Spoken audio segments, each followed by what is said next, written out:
The wildfire had swept through Kruger like a living beast, leaving behind a landscape of smoldering earth and trees that now stood as blackened skeletons against the pale morning sky. Smoke drifted low and slow, hugging the ground like a tired ghost. Somewhere within that gray haze came a sound so faint and trembling that even the circling vultures paused. A tiny, broken trumpet cry, the kind only a frightened baby elephant could make. The little calf, later named Buddy, stood alone on a patch of scorched soil that still radiated heat. His ears, singed at the edges, twitched with every crackle from the dying embers. His small trunk swept frantically from side to side, searching for the familiar scent of his mother, but all he drew in was smoke and the bitter smell of charred brush. Minutes earlier, the herd had scattered in blind panic, cars honking on the nearby road, a helicopter thundering overhead, and flames chasing them like predators made of light. In the chaos, Buddy had been left behind, wedged between fallen logs until the heat drove him trembling into the open. He called again, weaker this time. The sound traveled nowhere. The air swallowed it whole. From a distance, through the shimmer of heat, a white park truck rolled to a stop. Ethan Miller raised his camera, zooming instinctively the way he'd done thousands of times during rescues. But the moment his lens found Buddy, dusty, shaking, with a dark streak of soot down his side, Ethan's breath caught. He'd seen orphaned calves before, but there was something about the way Buddy kept glancing over his shoulder, as if he truly believed someone would return for him, that tightened his chest. "Poor little guy," he muttered. Beside him, Thandi, a local ranger with 20 years of experience and a calmness carved from surviving the harshest seasons, leaned over his shoulder. "He's calling for his mother," she said softly. "They do that until their voices give out." Ethan lowered the camera. Regulations were clear: no interference unless the animal was moments from death. But watching Buddy sway unsteadily on his feet, he felt the old conflict rising. The same one he'd had during past emergencies, whether dealing with injured antelope or a trapped lion cub. In his line of work, you learn to weigh things carefully: risk, survival, and sometimes even moral responsibility. Almost like the way people weighed decisions about their insurance coverage or whether they needed an attorney after an accident. Complex choices no one wanted to make, but life pushed them into them anyway. Buddy stumbled forward a few steps, trunk stretched toward the empty horizon. No answer came back. Buddy clenched his jaw. If he collapses, we step in. I'm not letting him die out here. Thandi nodded, but placed a gentle hand on his arm. "Wait, look." Buddy stopped abruptly, ears tilting. The air trembled with a low, distant rumble. Not thunder, not engines. Something alive. A sound that did not belong so close. Ethan froze. "That's a lion." The rumble came again, closer this time, vibrating through the ash like a warning from the earth itself. Buddy heard it too. His small body stiffened. His eyes widened. He turned instinctively toward Ethan's truck, as if sensing safety but not understanding how to reach it. Thandi whispered, "A pride might be moving into this burned area. Lions follow the chaos after fire, easy prey." Ethan felt his heartbeat climb. "We need to get ready. If they find him..." He didn't finish because something in the brush ahead shifted. A slow, deliberate movement, almost soundless despite the brittle ground. Buddy whimpered and backed up, nearly tripping over his own feet. A golden shape slipped between the charred branches, then another. Then the unmistakable silhouette of a lioness, her coat gleaming against the soot like fire given form. Ethan exhaled sharply. Oh God, he's right in their path. Buddy froze, unable to run, unable even to cry now. His small frame trembled as the lioness lowered her head and stepped closer. For a moment, the entire world held its breath. Before the story continues, if you love heartfelt wildlife stories, real ones, not fairy tales, consider subscribing to Whispering Hearts. Your support helps us keep sharing these moments of courage, survival, and the unexpected bonds that remind us how tender the natural world can be. The lioness took another step, and another. Buddy's fate hung by a thread, thin as smoke, fragile as breath. "Thandie, Ethan," she whispered, "be ready. This could go very, very bad." Ethan gripped the truck door, every muscle tight. Then the lioness stopped, so close he could see the ashes stirring around her paws, and the impossible began to unfold. The lioness stood perfectly still, her amber eyes fixed on Buddy, as if weighing something only she could understand. Ethan felt the air tighten around them, the world shrinking to the small, trembling calf and the silent predator drifting closer through the ash. If she lunged, it would be over in seconds. Buddy didn't have the strength to run. He barely had the strength to stand. "Don't move," Thandie whispered, though Ethan couldn't have moved if he tried.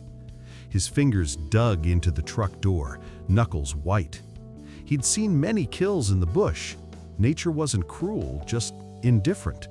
But this one felt different. Too intimate, too close. The kind of moment that stayed in a ranger's mind long after the season ended. Buddy let out a tiny trumpet, not even half the sound an elephant calf should make. It cracked midway, more like a squeak than a call. He stepped backward, confusion in every movement, as if asking the lioness why she was here instead of his mother. Then something unexpected happened. The lioness didn't charge, she didn't crouch, she didn't bare her teeth. Instead, she lifted her head slightly and sniffed the air, her gaze shifting from fearsome to uncertain, curious, even cautious. A second lioness appeared behind her, younger and slimmer, but she held back, watching her leader as if waiting for instructions. "That's Maya," Thandie murmured, recognizing her from the river territory to the east. "She's not acting like she's hunting." Ethan frowned. "Then what is she doing?" Before Thandie could answer, a sharp crackle came from the ridge behind them. The last of the burnt brush collapsed in on itself. Buddy startled, stumbling sideways. The lioness paused, head tilting, her tail twitching once in a slow, controlled arc. There was no mistaking it. She was evaluating him. Ethan's heartbeat softened into something slower, heavier. At first he couldn't explain why, but then he realized Maya wasn't looking at Buddy like prey. She was looking at him like a puzzle she'd never seen before, a living thing she couldn't categorize. "Something's off," he whispered. Thandie nodded. She lost cubs this past season, 2 of them. Rangers found the den after the floods. She sighed. A mother who's lost babies sometimes behaves in ways the textbooks don't prepare you for. The statement lingered in the air, strange and haunting. Buddy gave a trembling step toward the truck, then halted, turning instead toward Maya as if her stillness comforted him, as if some instinct told him she wasn't here to hurt him. It was a foolish instinct, dangerous, but not entirely wrong.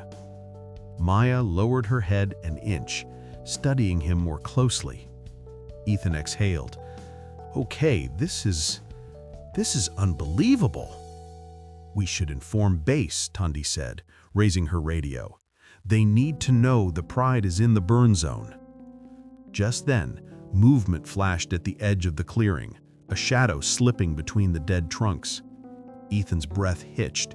For a moment he thought another lion was approaching, but the shape was wrong, too low, too jerky. A hyena. Then another.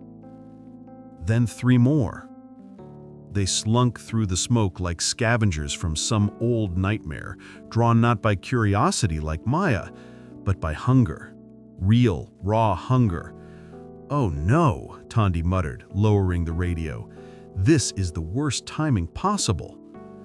The hyenas fanned out, yipping quietly, their eyes locked on the smallest survivor in the clearing. Buddy turned sharply, confusion replaced by true fear. He let out another tiny cry, but it barely carried. Maya's ears flicked. A slow, deep rumble vibrated from her chest. Not a roar, not yet, but a warning, the kind that said, "Not this one, not now." Ethan felt goosebumps rise along his arms. "She's protecting him." "She's protecting her pride," Tondi corrected, but even she didn't sound convinced. The hyenas crept closer, circling Buddy. He backed up until his rump touched the charred stump behind him. He was trapped. Maya's head lifted, her muscles tightened. Then she took one step forward, one deliberate step that changed everything. "Get ready," Ethan whispered. "Whatever happens next, we're witnessing something no one is going to believe." Buddy stared at the lioness, then at the hyenas, then back at her, as if clinging to the faint hope that she, a stranger, might somehow keep him alive. And Maya, with the slow resolve of a mother who had lost far too much already, lowered her shoulders and prepared to face the danger closing in. The line between predator and protector had begun to blur. Before Maya took that next step toward the hyenas, before she chose what kind of lioness she would be in that burned clearing, her story had already been written across the scars on her body. For years, the rangers at Kruger had known her as the lioness from the riverbend, the one who liked to lie on the warm rocks near the slow curve of water that stayed wet even in the dry months. Her coat had once been a smooth, unbroken gold, but time and hardship had left its marks, a jagged line along her shoulder from a buffalo's horn, a crescent scar by her ribs from a zebra's panicked kick. Those scars told of hunts survived and battles won, but the deepest wounds she carried weren't visible. The first flood had come 3 seasons back, a freak rainstorm that turned the quiet river into a roaring brown wall overnight. Maya had hidden her newborn cubs in a den carved into the bank, as her kind had done for generations. But that year, the water rose higher than the old memories prepared her for. When the storm broke and she fought her way back to the entrance, the den was half collapsed, the scent of her babies washed thin and ghost-like.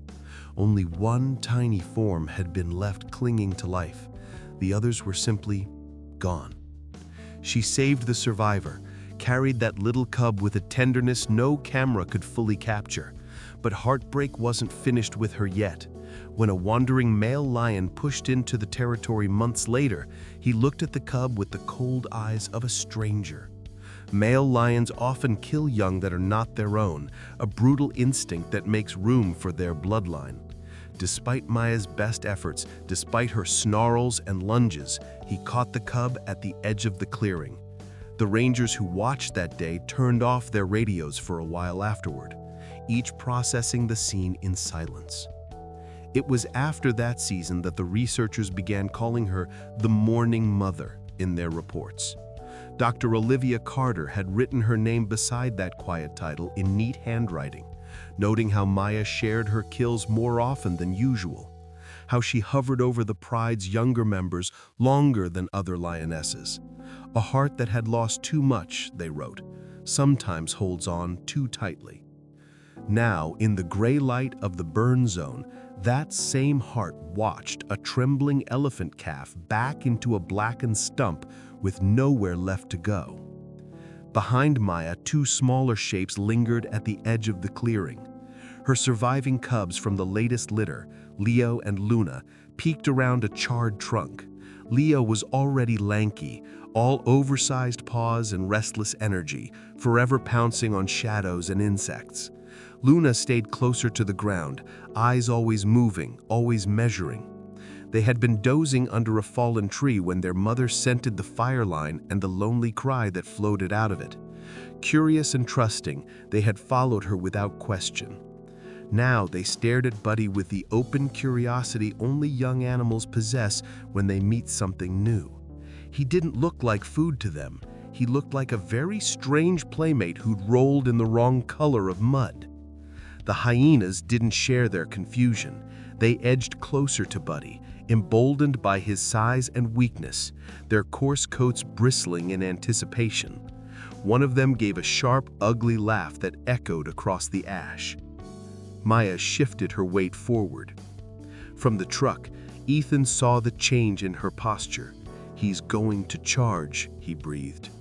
Tandi narrowed her eyes. "Maybe, but look at who she's facing." The lioness wasn't angling herself toward the calf. She was lining up with the hyenas. There it was, that small, astonishing difference. To someone who'd never spent time in the bush, it might have gone unnoticed, but to people like Ethan and Tandi, who had watched predators move like chess pieces their whole careers, it was as clear as a line in the sand. Maya's tail straightened, tip flicked once, her ears pinned back. That low rumble rose in her throat again, but this time it carried a message every animal in the clearing understood. Mine. Possession could mean prey, or it could mean something else. Leo took a hesitant step forward, then another, his young muscles tense with excitement. Luna brushed against his side, staying half behind him, but refusing to look away. Whatever their mother chose to do next would shape the way they understood the world from this day on. Buddy pressed himself into the stump as far as he could go, eyes wide, sides heaving. His little legs trembled under him. He looked from the hyenas to Maya, searching for a clue, for any hint of mercy in a landscape that had shown him none so far. Maya drew in one long breath of smoky air, tasting fear, ash, and the faint milky scent of a baby that didn't belong to her species, but still smelled like something that needed caring for. Then she stepped fully between Buddy and the circling hyenas. Ethan felt a chill run down his spine. "Tandi," he whispered, almost afraid to say it out loud, "are you seeing what I'm seeing?" "Yes," she replied quietly, "and if this keeps going the way I think it might, the textbooks are going to need a new chapter." The clearing fell into a strange kind of silence, tight, suspended, almost brittle. The only movement came from the wavering heat rising off the scorched ground and the faint trembling in Buddy's tiny knees. Maya stood between him and the circling hyenas, her golden coat glowing strangely against the blackened earth. Smoke curled around her silhouette like gray ribbons, giving her the haunting appearance of a guardian risen from the ashes.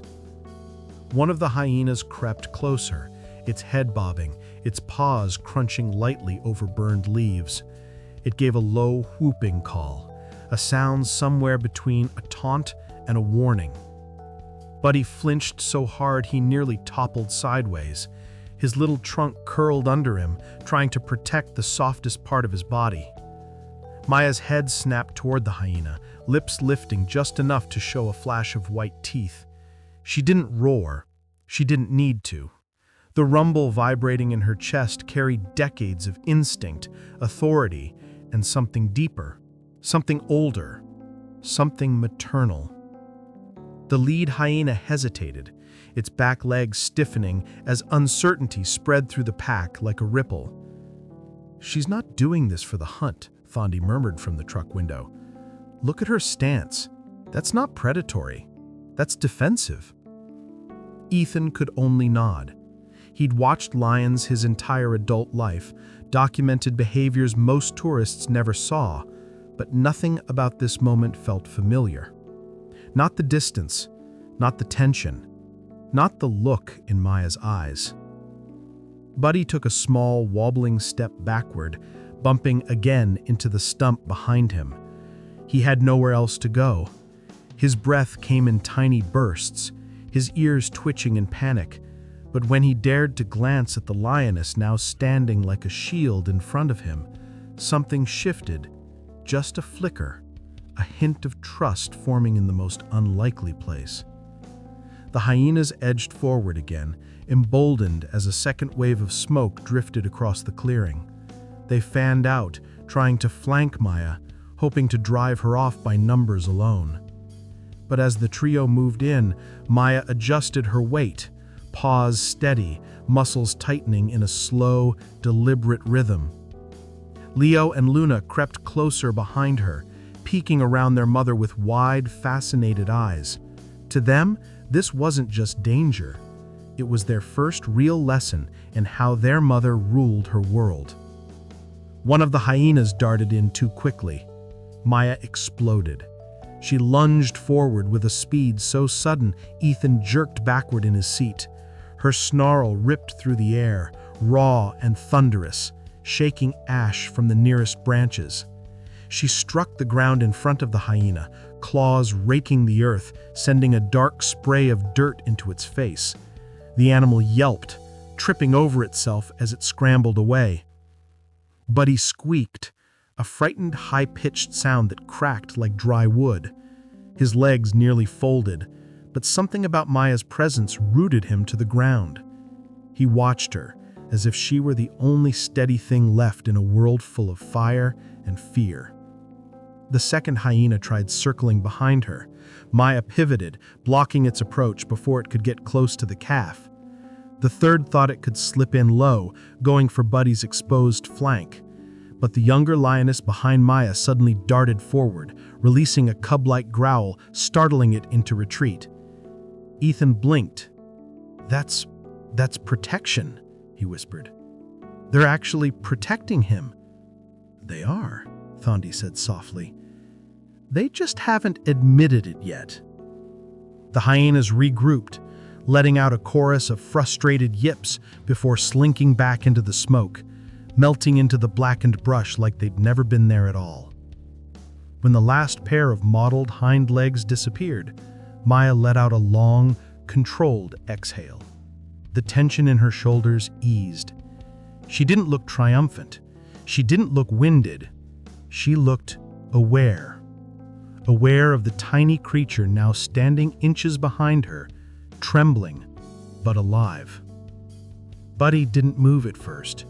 He simply stared at her, his breathing slowing, his terror softening into something that almost resembled confusion. Slowly, very slowly, he lifted his trunk and reached toward her flank, as if trying to understand what had just happened, as if trying to touch the miracle that had kept him alive. Maya didn't flinch. She turned her head and looked at him fully for the first time. In that moment, Ethan felt a shiver crawl up the back of his neck. Thondi, she just accepted him. Thondi drew in a sharp breath. If she has, everything we know about predator-prey behavior is about to get rewritten. Maya stepped closer to Buddy, just one soft step, and lowered her head until her nose nearly brushed the top of his soot-streaked back. Buddy stopped trembling. For the first time since the fire, he wasn't scared. He was safe. Or at least, he believed he was. For several suspended heartbeats, the burned clearing held a rare kind of peace. Maya stood steady, her flank just inches from Buddy's trembling side, as if some ancient instinct in her blood had decided, without asking permission, that this tiny, soot-covered calf was under her protection now. Buddy's trunk brushed her fur lightly, testing the moment, testing the safety he imagined she offered. But peace doesn't last long in the wild. A shrill, rising cackle sliced through the silence like a knife, then another, and another.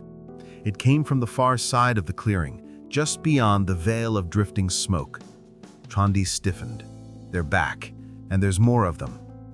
Out from the charred brush slipped 2 hyenas, then 3, then a 4th, larger, older, with half an ear missing and a scar that split its muzzle. These weren't the timid scavengers that had fled moments earlier. This was a different faction entirely, drawn by the sound of distress and the smell of a vulnerable calf. The scarred one, the matriarch, let out a low, unsettling whoop, the kind that made prey freeze before they even knew why. Buddy froze instantly. Maya didn't. She moved one paw forward, setting her body squarely between Buddy and the advancing hyenas. Her tail stiffened behind her, a silent warning. The younger lioness at her side mirrored her stance, lips pulling back just enough to expose small, sharp teeth. Leo and Luna crept closer behind their mother, their eyes wide but alert. Leo's little chest puffed up, mimicking Maya's fearless posture, though his legs shook slightly.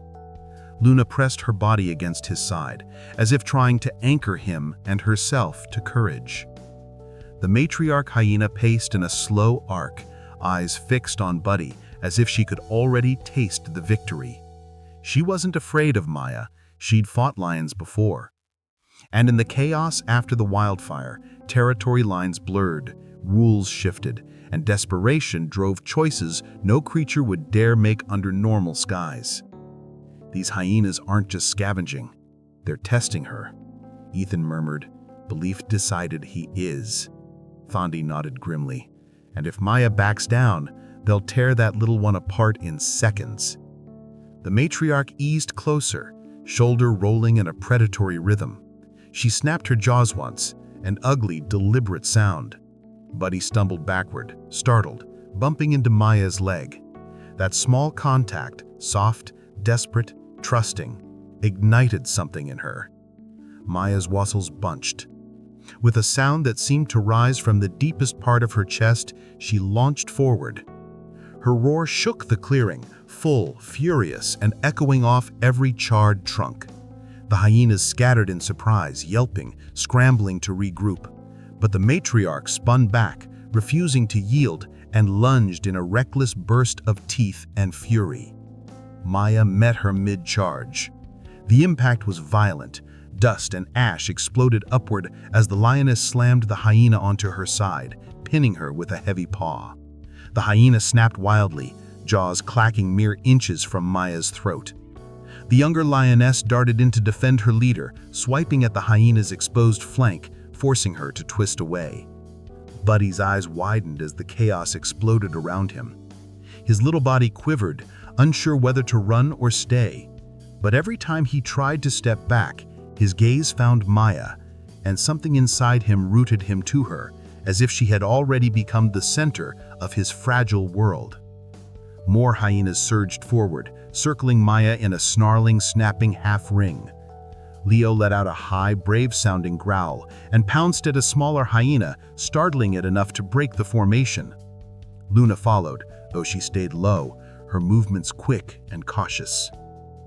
"That pride is fighting like he's one of their own," Ethan said, disbelief thick in his voice.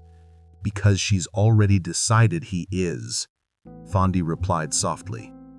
Ash flew into the air as Maya drove the matriarch back, step by step, until the older hyena faltered, tripping over a fallen branch. She scrambled upright, gave a final frustrated whoop, and retreated into the smoky brush. The others backed away with her, growling in protest, but unwilling to challenge the lioness again. Slowly, the clearing grew quiet. Maya turned toward Buddy. The calf shivered, unsure if the danger had truly passed. But when Maya approached, she didn't bare her teeth. Instead, she lowered her head and gently touched her nose to the wound on his leg, a soft, deliberate gesture. Then she used her tongue to clean the blood and ash from his skin, just as she had once cleaned her own cubs after storms and floods. Buddy let out a soft, breathy sound, half sigh, half whimper, and leaned into her touch. Ethan swallowed hard. This isn't protection out of dominance. This is nurturing." Thandi nodded, her eyes damp despite herself.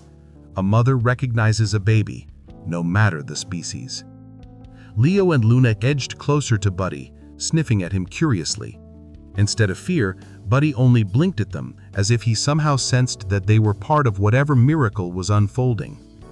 Maya lifted her head, scanning the smoke-filled horizon for any lingering threats. Then, satisfied, she circled behind Buddy and settled onto the ground, her body forming a warm golden barrier against the lingering chill of the burned clearing. Buddy hesitated for only a moment, before stepping closer and leaning against her side.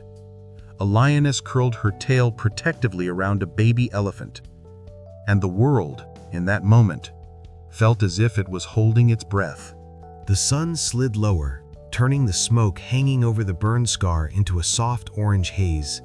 Heat still bled from the ground, but the brutal edge of the day was finally easing. In the center of the blackened clearing, the strangest picture unfolded, one that no guidebook, no wildlife documentary had ever prepared Ethan for. Maya shifted her weight and lowered herself fully to the ground, folding her front legs beneath her in that effortless, regal way lions had. As she settled, the soot puffed up around her like a dark cushion. Buddy wobbled a bit as the warmth he'd been leaning on changed position, then instinctively stepped closer. His flank brushed her shoulder. Instead of pulling away, Maya allowed the contact, her tail curling just enough to rest lightly along his back leg, as if anchoring him there. Leo and Luna watched with fascination, their young faces tilted, ears pricked.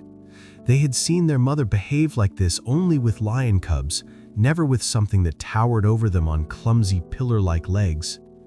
Leo crept a little closer, nose twitching, then started in a wide circle around Buddy, sniffing his smoky hide from different angles. Luna stayed nearer to Maya's head, gaze moving between her mother's calm expression and Buddy's unsure eyes. Buddy's breathing had softened from panicked gulps to slow, uneven sighs. Exhaustion hung on him like a heavy blanket. He had lived through fire, trampling feet, the cruel teeth of scavengers, and the suffocating loneliness of being the only living thing in sight. Now, for the first time since the flames, his small world held warmth that didn't burn and touch that didn't hurt. He took a hesitant step and then another until his body was pressed along the curve of Maya's side. Her fur felt surprisingly soft against his rough, dusty skin. He let his trunk fall across her foreleg as if it were a fallen branch. The last of his trembling faded as his little body gave in to fatigue. From the truck, Ethan let out a breath he hadn't realized he was holding. "He's lying down with her," he said quietly, as if speaking too loudly might break the spell. Tondi watched with the stillness of someone who knew the bush well enough to be humbled by it. "If you told me this story without showing me," she replied, "I'd say you were making it up." Leo finally gathered his courage and stepped closer to Buddy's head. The calf's eyes were half closed now, heavy with sleep. Leo sniffed his trunk, then gave it a gentle tap with his paw, as if testing whether it was a toy. Buddy's ear flicked, but he didn't pull away. When Leo nudged him again, a little more confidently this time, the trunk gave a lazy flop, like a rope too tired to swing. Leo seemed satisfied and lay down near Buddy's front feet, chin on his paws. Luna approached more slowly. She eased herself along Maya's other side, close enough that her whiskers brushed the lioness's cheek. Maya gave her a slow blink, the quiet reassurance of a mother who has room in her heart for one more body against her. Luna stretched out, her back pressed along Buddy's ribcage, feeling the strange rhythm of an elephant calf's breathing beneath her. The three young ones made an odd little bundle, two tawny forms and one soot gray, their shapes not fitting together neatly, but somehow belonging anyway. As the sky darkened from orange to deep purple, other sounds began to creep back into the world. The far-off call of a nightjar, the faint rasping chorus of insects reclaiming the heat-softened air. Somewhere beyond the ridge, a distant hyena whooped in frustration, but none came back into the clearing. Tonight, this strange circle of ground belonged to lions and one small elephant who had chosen to close his eyes beside them. Ethan reached for the radio, thumb brushing the call button, then stopped. The urge to report, to document, to alert the rest of the team was strong, but another instinct tugged harder. The quiet sense that if humans barged in now, even with the best intentions, they might shatter something rare and fragile that was still taking shape. "We're not moving him tonight," he said at last. Tondi glanced at him. "You know they're going to ask why we didn't tranquilize her, pull him out, take him to the orphan center." "I know." He watched as Buddy's trunk slid a little farther over Maya's paw, his whole body gone limp with deep sleep. But look at him, Tondi. For the first time since the flames, he's not alone, and she chose this. All of them did. We step in now. We don't just move an elephant. We break a decision they made together. Tondi was quiet for a long moment. Then she nodded. Sometimes the hardest part of this job is accepting that we're not always the heroes. Tonight, the bush knows more than we do. They set up a small camp at a respectful distance, using the truck as a windbreak. Miguel, the young drone operator, arrived just before full dark, eyes wide as Ethan showed him the footage. No one spoke much. Words somehow felt too clumsy for what they were witnessing. Out in the clearing, Maya shifted once, gently, to accommodate the weight leaning against her. Buddy sighed, a soft, muffled sound. Leo and Luna slept in crooked shapes only cubs could find comfortable, pressed against a creature who, in any other story, would have been nothing more than dinner or danger. The moon climbed higher, throwing a pale light across the scarred land. In the center of it, wrapped in one lioness's silent promise, a baby elephant dreamed, not of fire or teeth or running, but of golden fur, warm breath, and heartbeat that said over and over again, in a language older than words, "You are not alone." Night swept over the burn scar like a great velvet curtain, softening the harsh edges of the day. The last embers of the wildfire glowed faintly across the blackened horizon, and a thin breeze carried the smell of cooling earth and distant grasslands. For the first time since sunrise, the land felt quiet, still holding the memory of chaos, but trying to rest. In the center of the clearing, Buddy slept soundly against Maya's flank, his small chest rising and falling in a slow, steady rhythm.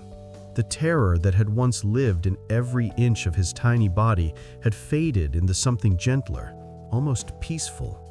Maya watched him with half-closed eyes, her breath deep and calm. She wasn't asleep, not fully. Lionesses rarely surrendered all awareness, especially not mothers. Every creak, every distant call, every shift of the wind was measured and judged. Leo and Luna lay curled near Buddy's front legs, using his round belly like a makeshift cushion. Leo had somehow managed to tangle a forepaw over Buddy's trunk, as if claiming the calf as part of his litter. Luna slept differently, quieter, closer to Maya's head, her little flank pressed softly against the lioness's cheek. It was a strange, mismatched formation, but the wild had its own logic, its own ways of fitting broken pieces together. From their small camp, Ethan, Thondi, and Miguel watched through night vision binoculars.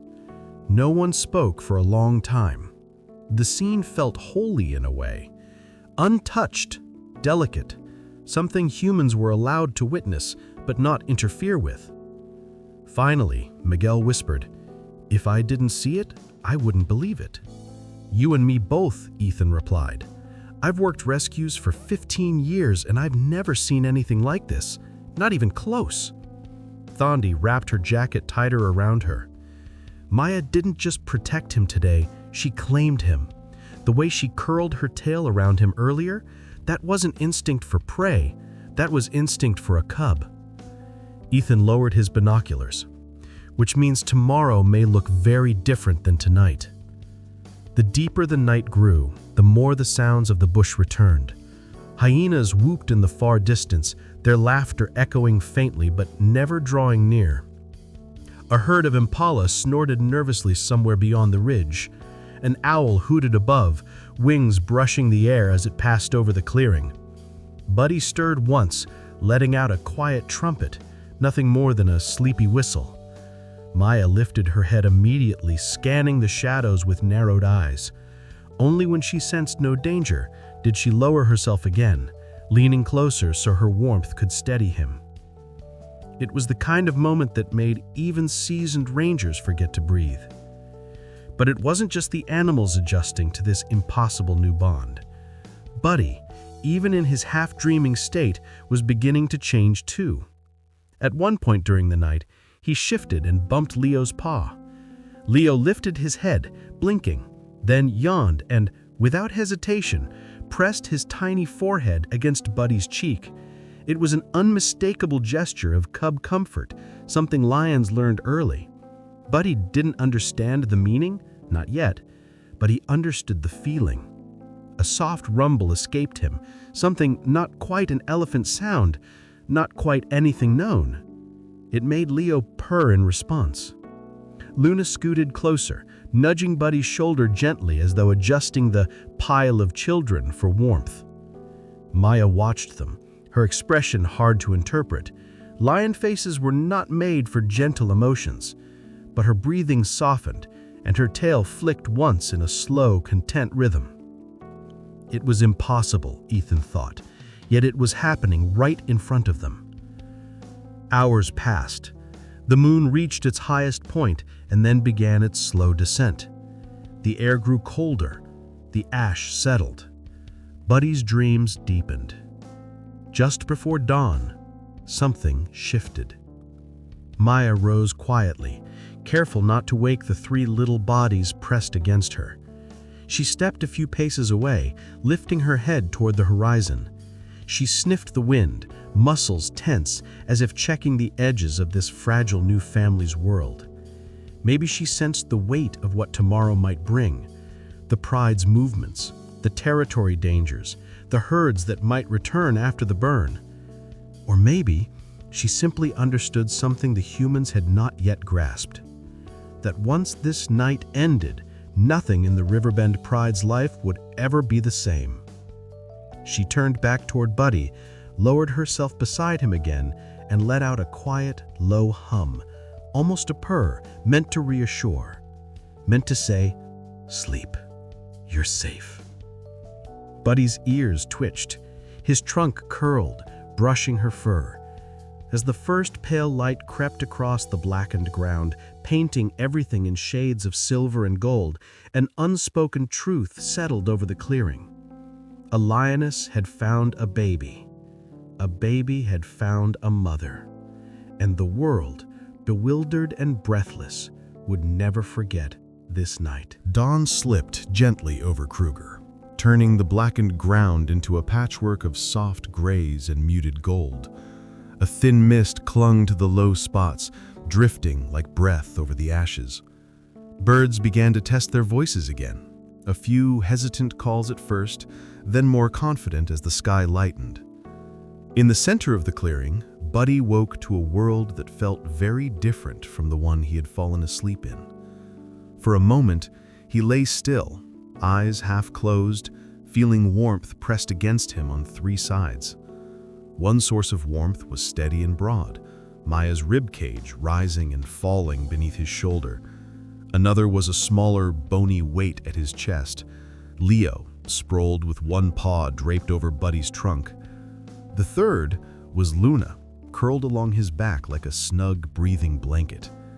He watched them, utterly absorbed.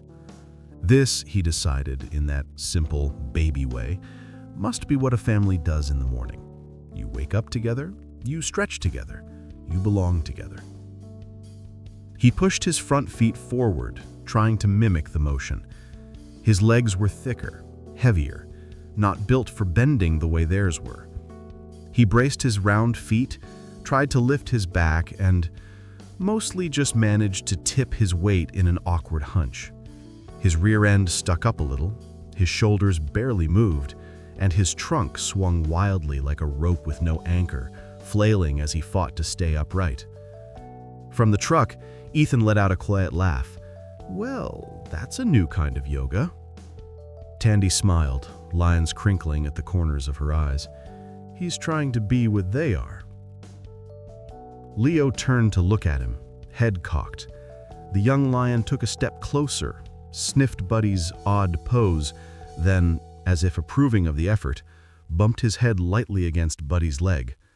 Buddy's ears flapped once in pleased surprise. If this was how a lion cub greeted his brother in the morning, then he would greet them back like a lion cub too, at least in his heart. As the light grew stronger, the world around them woke up completely. A few small birds landed in the scorched branches nearby, chattering nervously. Far off, a kudu barked a warning. The day was beginning, with all its dangers and opportunities. Dawn rose to her full height and shook the ash from her fur. She cast a long look around the clearing, checking for any sign of hyenas or other threats. Satisfied for the moment, she moved a few steps to the side and gave a short, throaty call, a sound that told her cubs it was time to move, time to start a new day. Leo and Luna padded after her. Buddy hesitated. His herd was gone. His mother's scent was a fading memory in the smoke. The only creatures who had stayed with him through the fire and the night were this golden lioness and her two small shadows. When they moved, his young mind decided he should move too. That was what families does. So he followed them. He tried to place his feet the way he had seen Maya do it.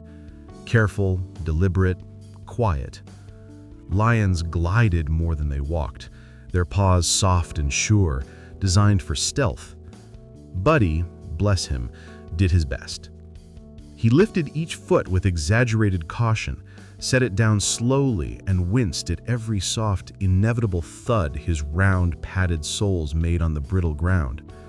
The more he tried to be silent, the more he noticed how loud he was.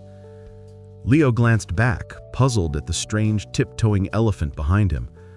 Luna watched too, her eyes bright with curiosity. To them, it looked like a small gray boulder trying to sneak across a chapel floor. Buddy, though, was serious. He narrowed his eyes with determination and tried again. As the little procession reached the edge of the clearing, Maya paused and lifted her head. She drew in a deep breath, then released a low, rolling call, a lion's version of a morning announcement. Leo answered with his own small attempt, higher and thinner but proud. Luna joined in, her sound softer but steady. Buddy stopped beside them, watching. His heart thudded. This, he decided, must be the most important part of being a lion, using your voice. He took a breath. In his mind, he planned it perfectly. He would open his mouth like Maya. He would let a great roaring sound rise from his chest. It would travel across the burned land and past the hills, telling the world, I am here. I belong to this pride. He raised his trunk, filled his little lungs, squeezed his eyes shut, and pushed with all his might. What came out was not a roar. It was a tiny, squeaky puff of sound, halfway between a hiccup and a whistle, more toy trumpet than thunder. It broke in the middle and ended in a faint, surprised wheeze. For a heartbeat, no one moved. Then Leo tilted his head so far to the side that his ears flopped. Luna blinked slowly, as if replaying the sound in her mind. Maya turned to look down at Buddy, and something shifted in her expression. Not amusement exactly, but a kind of deep, gentle understanding. Buddy, completely unaware of how comical he had sounded, looked up at them with shining eyes, chest swelling proudly. He had done it. He had roared with his family. Maya stepped closer and brushed her head against his shoulder, a firm, affectionate nudge. Leo, encouraged, bumped his forehead against Buddy's leg again. Luna moved to stand on his other side, leaning lightly into him. Ethan lowered his binoculars, a smile tugging at the corner of his mouth. That little squeak might just be the most courageous roar I have ever heard. Tandy nodded. He thinks he's one of them now. Out there in the warming light, surrounded by lions who had chosen him, the baby elephant who squeaked instead of roared believed exactly that. The morning warmed quickly, brushing soft gold across the clearing as Maya led her little group toward the edge of the burn zone. The air still tasted faintly of smoke, but the worst of the fire's sting had passed. Buddy walked alongside Leo and Luna, his steps uncertain but eager, his wide eyes catching every movement in the brush.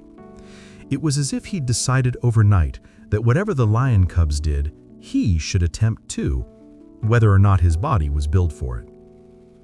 Leo was the first to turn the slow walk into play.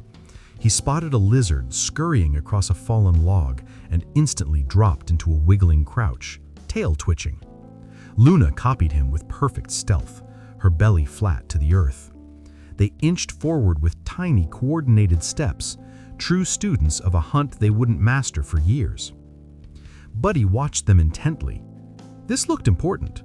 A lion thing. Something he should participate in. He lowered his front legs awkwardly, trying to flatten his round belly the way Leo did, but his frame wasn't meant for subtlety. Instead of drifting silently forward, Buddy's attempt at stalking looked more like a small boulder rolling downhill in slow motion. His steps were enormous, exaggerated, and far too loud. His trunk waved frantically as he tried to stay balanced. The lizard saw him instantly, panicked, and darted into a crevice. Leo froze, baffled. Luna blinked. Buddy stopped mid-step, looking at the empty spot where the lizard had been. He made a soft, confused puff of air. Ethan chuckled from his spot behind the binoculars. Well, that's one way to scare a lizard into next week. Tondi shook her head, smiling. Bless his heart. He's trying so hard. Buddy wasn't discouraged. If anything, he seemed even more determined to keep up. When Leo pounced on a twig, Buddy stomped the ground beside him. When Luna chased a floating leaf, Buddy flapped his ears and hopped after it, though his hop shook dust from the nearby bushes. Soon enough, the cubs shifted to their favorite activity, a rickety game of chase around a fallen marula tree. Leo darted one way, Luna the other, their paws thudding softly. Buddy watched for only a second before he barreled after them, his legs moving in earnest, heavy strides. The cubs squealed with excitement and doubled their speed. Buddy sped up too, but when he rounded the log, he overshot the turn and slid sideways, trunk pinwheeling in alarm. He crashed to his knees, landing in a puff of ash. Leo skidded to a halt, tilting his head in concern. Luna patted over and sniffed his ear. Buddy blinked, then shook himself vigorously, sending soot everywhere, and bumped both the cubs with his trunk in a clumsy gesture of, "I'm fine." Leo let out a tiny cub growl, playful and delighted. Luna swatted Buddy's trunk gently with her paw. It was official. He was part of the game. A moment later, Buddy discovered his first true talent. A small round stone rolled from the hillside, probably loosened by his earlier tumble. Buddy sniffed it, curious. Then, with the natural ease only an elephant could possess, he nudged it forward with his trunk. The stone rolled several feet. Buddy perked up. He nudged it again, this time sending it bouncing across the ground. Leo leapt after it. Luna chased from the side. Buddy lumbered behind them, trunk raised like a flag. And just like that, the three strange siblings developed a new sport: elephant soccer with lion players. The game grew wild and joyful. Buddy's kicks sent the stone farther than the cubs expected, forcing them into long, scrambling sprints. When Leo tried to block Buddy's next swing, the calf simply scooped the stone gently, rolling it right between the young lion's paws. Luna attempted an interception and ended up tumbling sideways as the stone shot past her.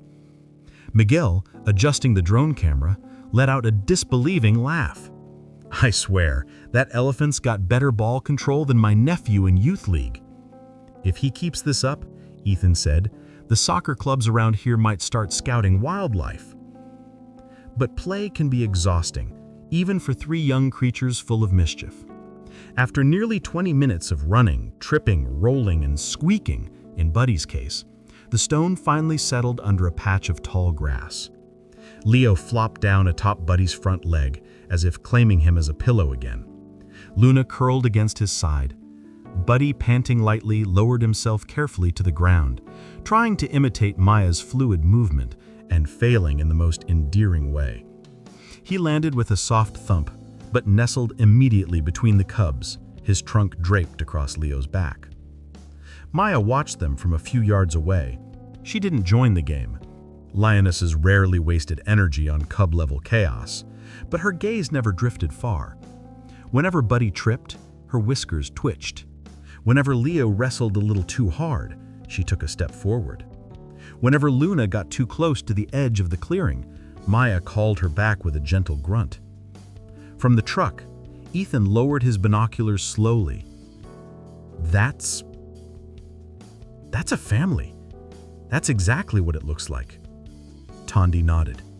A lioness, 2 cubs, and a calf that thinks he's one of them. Buddy shifted in the dust, leaning his warm, round body against both cubs. A soft rumble escaped him, content and sleepy. A baby elephant convinced he was a lion. 2 lion cubs convinced they were his brother. And a lioness who, against every rule of nature, had decided they were all hers. By late morning, the African sun had risen high enough to burn away the last traces of mist. Heat shimmered over the scorched landscape, bending the air in soft waves. Maya led her small, mismatched family toward a part of the territory where green shoots were beginning to push stubbornly through the blackened soil. Life returning after fire. Slow, quiet, persistent. Ethan and Thondi followed at a careful distance, staying downwind so as not to disturb the fragile bond forming between lioness and elephant calf. Miguel, carrying his drone bag like a newborn, hurried behind them, trying not to trip in the uneven terrain. Not long after the group settled near a patch of fresh regrowth, a second ranger vehicle approached from the east. A woman stepped out with a steady stride and a small field tablet under her arm. Her hair was tied back, her face sunburned from too many days in the bush, but her eyes were bright with purpose. Dr. Olympia Carter, the behavioral ecologist who had studied the Riverbend Pride for years, long before Maya became the mother weighted with loss. If anyone could make sense of what was unfolding, it was her. "What you sent me last night?" Olivia said, offering Ethan a brief handshake while keeping her eyes on the lions ahead. "I thought it was a trick of the infrared camera, or exhaustion, or maybe you'd all lost your minds." Ethan gestured toward the scene unfolding under a small acacia tree. "We're still not ruling that out." Buddy stood near Maya, plucking clumsy mouthfuls of new leaves from the low branches. Leo and Luna darted around him, batting at his swaying trunk like it was the most entertaining toy ever invented. Whenever they got too bold, Buddy acted like a proud big brother, lifting his trunk high and bumping them back gently, sometimes so gently they barely felt it, sometimes with enough enthusiasm to send Leo rolling in the dust. Olivia let out a breath that sounded halfway between awe and disbelief. That elephant is imprinting on a pride of lions, and they're adjusting their behaviors to include him. She lowered her tablet slowly. "This shouldn't be possible." "Tell that to them," Miguel said, pointing as Buddy attempted another lion crouch, lowering his front end and sticking his rear far too high in the air. Leo pounced at Buddy's trunk. Buddy squeaked, a high surprise trumpet, and stumbled backward. Luna seized her chance to hop on his front leg, clinging there playfully until Buddy gently scooped her off with his trunk and set her back down. She strutted away, very pleased with herself. Olivia recorded everything, narrating quietly. "They're modifying their play patterns. Look at Luna. She's choosing games that match his strengths. That's cooperative learning behavior. Leo's challenging him but not hurting him. Maya is constantly monitoring the distance between Buddy and the perimeter. She's adjusting her territory coverage to accommodate an herbivore. Incredible." Maya, ever vigilant, lay stretched in the shade but kept her eyes fixed on Buddy. When he wandered more than a few yards away, she made a low grunt in her throat. He responded instantly, turning back toward her with the obedience of a child hearing his mother call him home. Ethan watched Olivia, curious. Could this be some anomaly, a one-time reaction? Olivia shook her head. No, this is a behavioral shift, a true adaptation. She's treating him as her cub, and he's behaving exactly like one. As if to prove her point, Buddy suddenly dropped his head and charged toward the cubs in a clumsy burst of enthusiasm. Leo squeaked and scrambled up a nearby stump. Luna darted between Buddy's front legs, weaving with perfect feline agility. Buddy tried to follow, but his bulky body didn't bend that way. He tripped, tumbled sideways, rolled once, and landed in a dusty heap. Leo jumped down, trotted over, and patted Buddy's cheek reassuringly with one tiny paw. Buddy answered by wrapping his trunk around Leo's midsection and pulling him into a soft, squishy hug. Leo's eyes went wide, offended for a moment, before he relaxed and let out a cub-like grumble of content. Olivia choked on a laugh. He's hugging. Elephants comfort with touch, and he's applying that instinct to lions. She pressed her hand to her forehead. This is history. This is going to rewrite what we thought we knew about cross-species bonding. Maya arose and approached the three youngsters.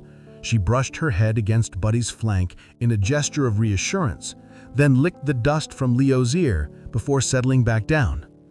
The harmony lasted only a minute before Buddy spotted the stone he'd kicked earlier.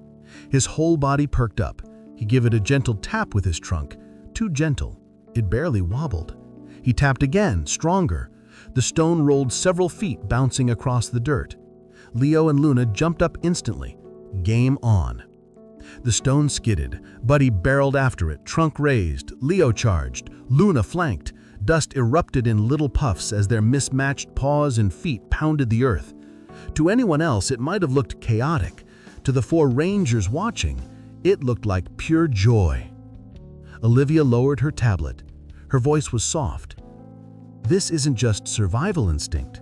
This is emotional intelligence. Maya is healing through him, and he is becoming whoever he believes himself to be. Ethan nodded. A lion. A lion, Olivia echoed, at least in spirit. None of them noticed the movement in the distant brush yet, just a shadow, lingering, waiting, watching the pride that had changed its rules. But the land had noticed, and soon would Maya. By late afternoon, the game of elephant soccer had worn Buddy, Leo, and Luna into a dusty, panting pile of youth. Maya watched them from the shade of a fallen acacia trunk, her eyes half-lidded but alert. Every sound, every shift in the wind made her ears twitch. The pride was calm, but Maya was not. Something in the air had changed. Ethan felt it too. He had been scanning the perimeter with binoculars when a flicker of movement caught his eye. Low, deliberate, and too smooth to be a hyena. Maya senses something, he murmured. Tandy leaned forward. Where?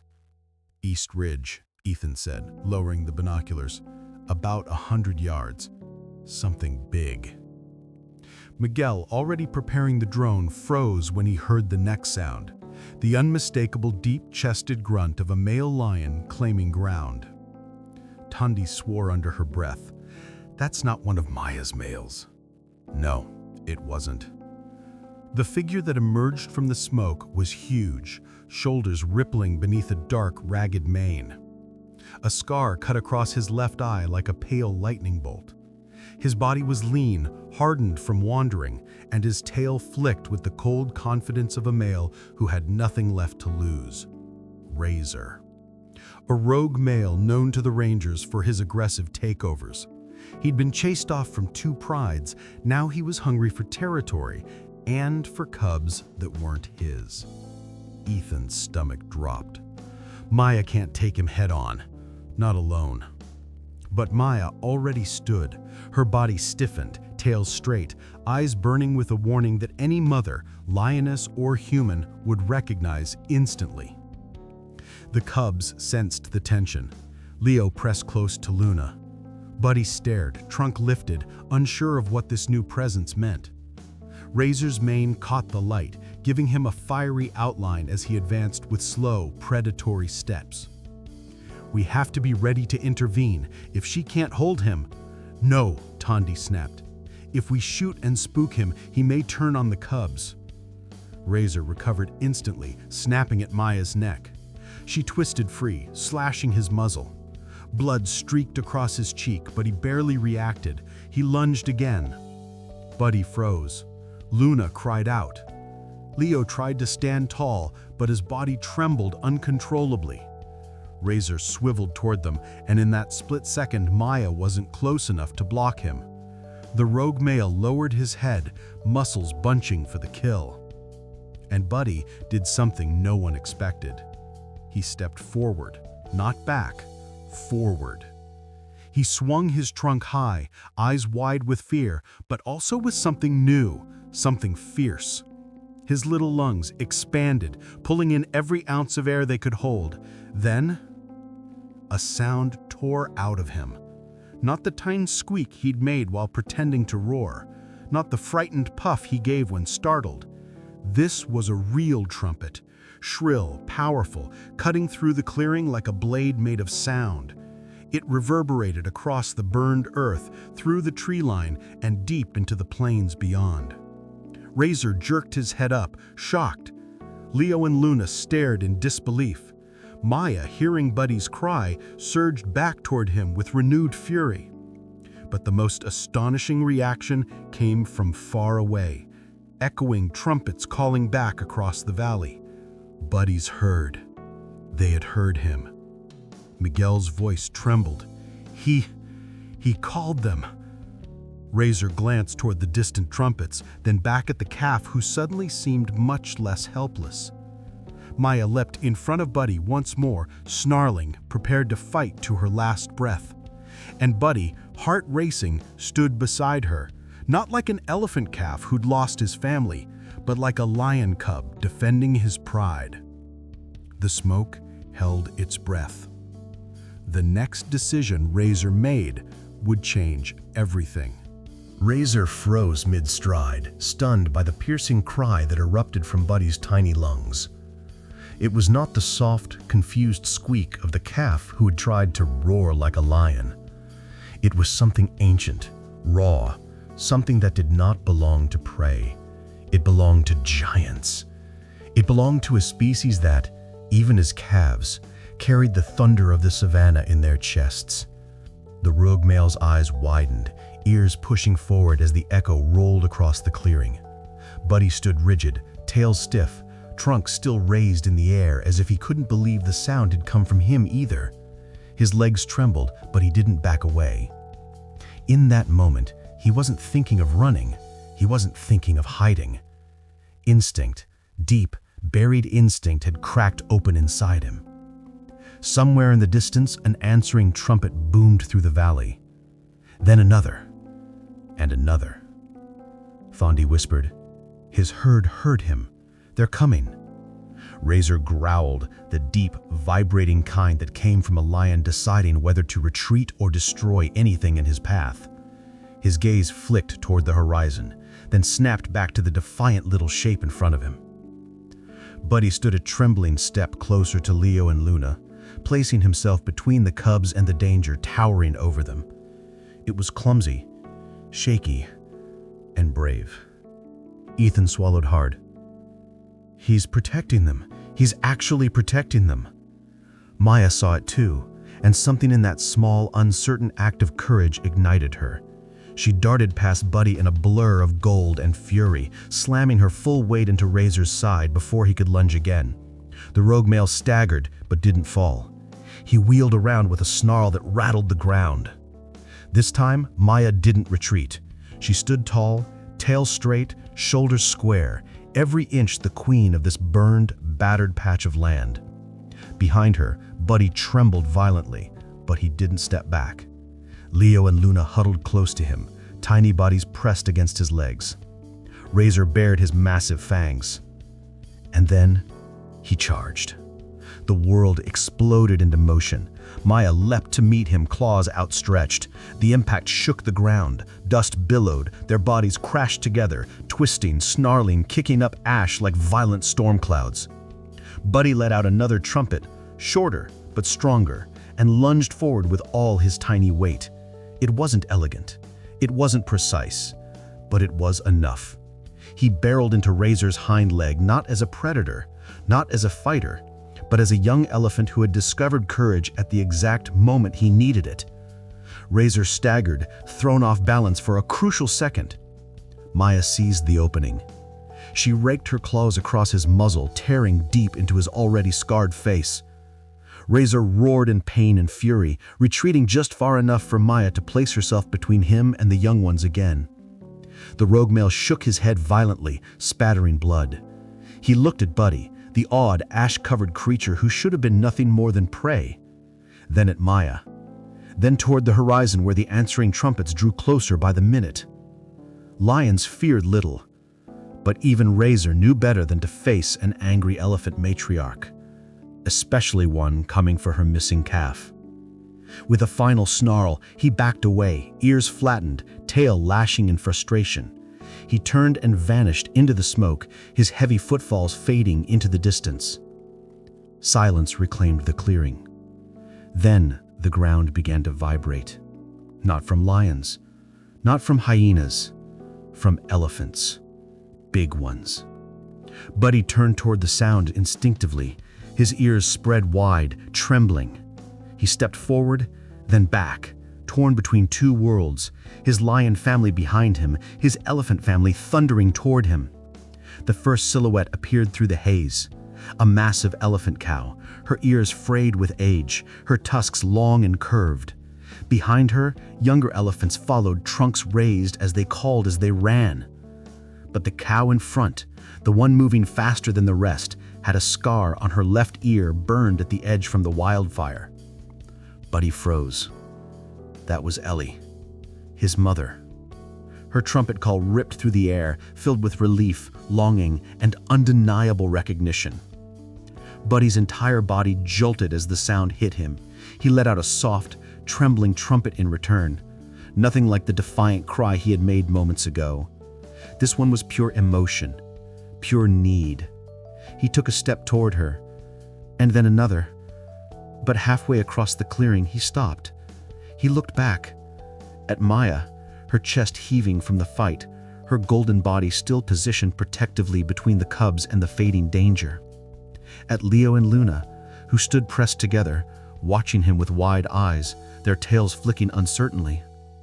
Buddy made a tiny sound, confused, torn completely in half.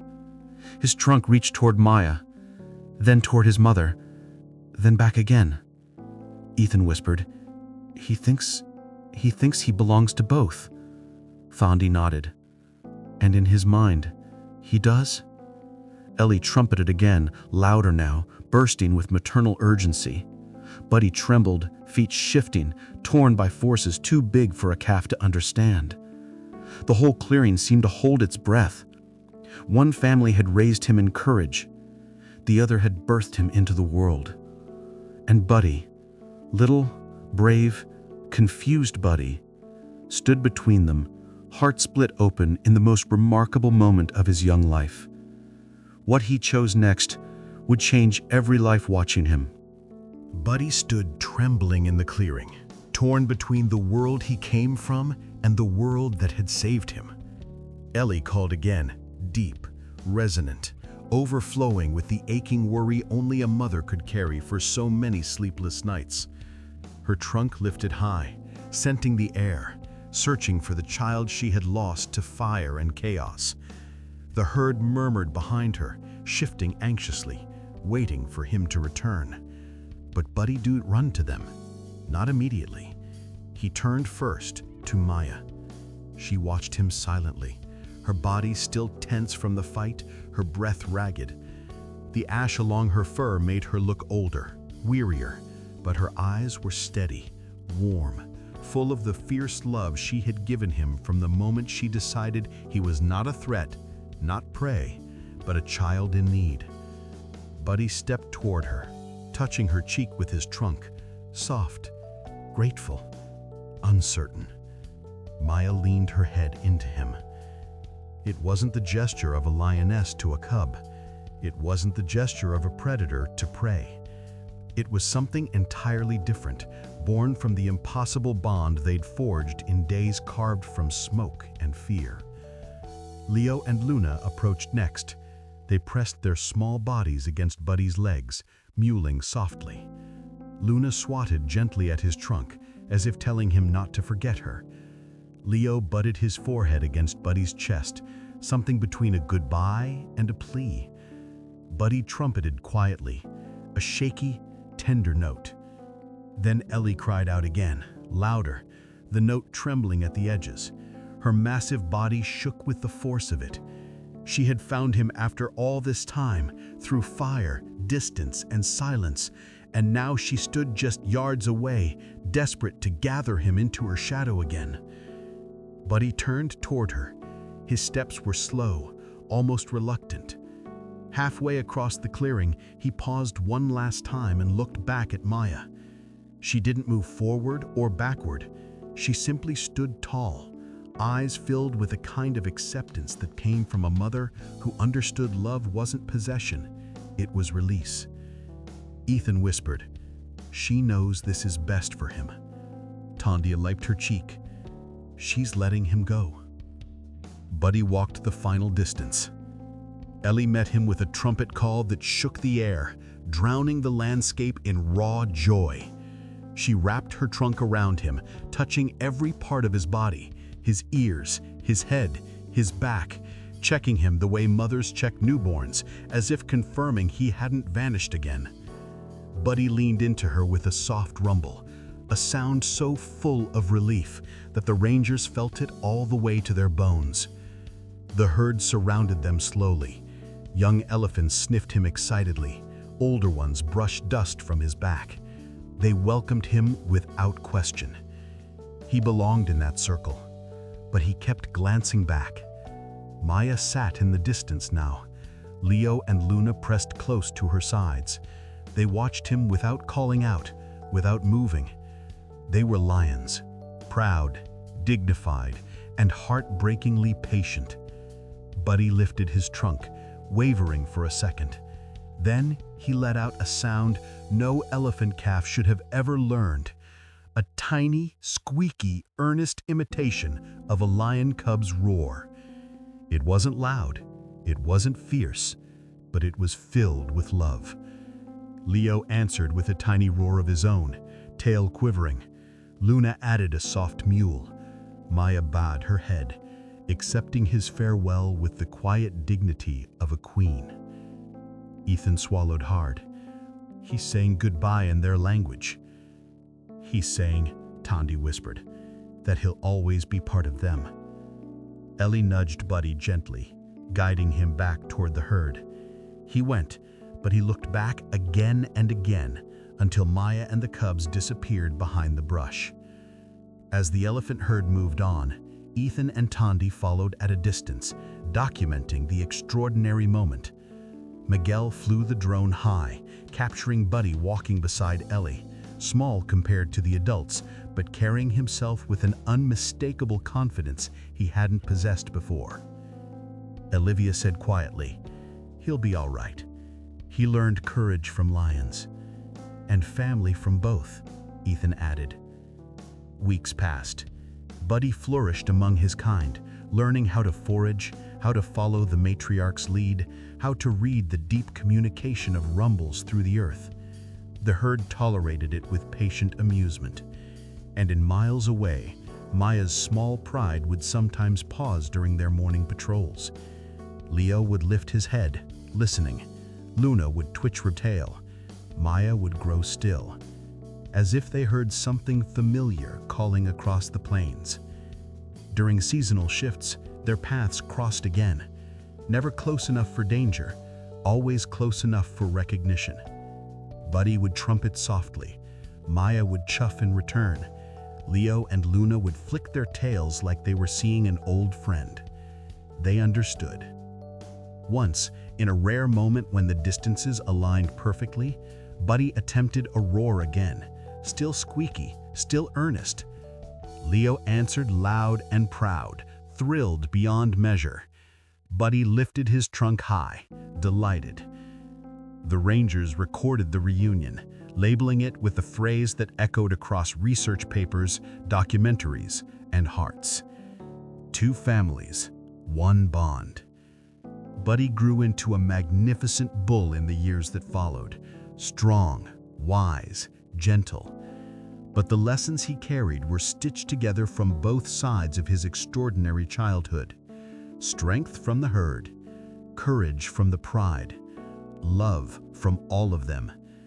And every so often, when the evening light painted the plains gold, visitors swore they heard something impossible, a deep trumpet rolling across the land, followed by a tiny, determined, charming attempt at a lion's roar. Not because Buddy forgot who he was, but because he remembered everyone who helped him become it.